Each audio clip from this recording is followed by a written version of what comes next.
এদিকে ৩ মাস পর ক্রিকেট মাঠে ফেরার অপেক্ষায় তাসকিন আহমেদ। তবে দলের কঠিন সময় গেলেন শ্রীলঙ্কা।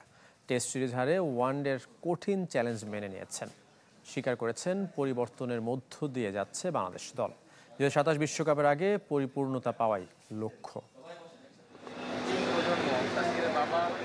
গেল মার্চে সবশেষ খেলেছিলেন তাসকিন আহমেদ। মিরপুরে ছিল ঢাকা প্রিমিয়ার লিগ। আর আন্তর্জাতিক ক্রিকেটের হিসাবে জাতীয় দলের বাইরে সেই চ্যাম্পিয়ন্স ট্রফির পর থেকে ইনজুরির কারণে মাঝে নেমে এসেছিল বিরতি। পায়ের চিকিৎসার জন্য যেতে হয়েছিল লন্ডনে। এরপর মিরপুরে পুনর্বাসন শেষে ফিটনেস ফিরে পেয়েছেন তাসকিন। ঢাকা ছাড়ার আগে জানিয়ে গেছেন নিজের লক্ষ্য। রোজকার সাধারণ খাবার এখন হবে অসাধারণ। প্রাণ স্বাদের মশলা, স্বাদ বাড়ায়, ঘ্রাণ ছড়ায়। আসলে part of life, specially fast বোলারদের অনেক ইনজুরি হয়। ভালো লাগছে যে আল্লাহর কাছে শুকরিয়া যে আমি আবার দলে ফিরলাম, যাচ্ছি। তো এখন একটাই প্রত্যাশা, যাতে জয়ের পিছনে আমার ভূমিকা থাকে। টিম বাংলাদেশের হারের দুঃসংবাদ জেনেই লঙ্কার ফ্লাইট ধরেছেন তাসকিন।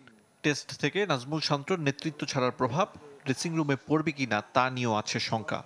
ইনশাল্লাহ আমার বিশ্বাস আমরা সিরিজ জিতবো, দুইটাই, ওডিআই অ্যান্ড টি20। মানে হার জিত তো থাকবেই, কিন্তু ইনশাল্লাহ আমরা সেরাটা দিব। বিসিবির মতো জাতীয় দল যাচ্ছে নানা পরিবর্তন আর ভাঙা গড়ার মধ্য দিয়ে। অভিজ্ঞ তাসকিনের মতে পার করতে হবে কঠিন সময়। ২০২৭ বিশ্বকাপের আগে তার চাওয়া সেরা কম্বিনেশন খুঁজে পাওয়া। টি20 world cup, Asia cup plus ২৭-এর ওয়ার্ল্ড কাপ সব মিলায় সবগুলা সিরিজই ইম্পর্টেন্ট। আর আমাদের ওই ট্রানজিশন পিরিয়ডটা আশা করি খুব দ্রুতই কেটে যাবে। রোববার ওয়ানডে দলের সঙ্গে অনুশীলন করবেন তাসকিন ও নাঈম শেখরা। আরিফুল ইসলাম, চ্যানেল 24, ঢাকা।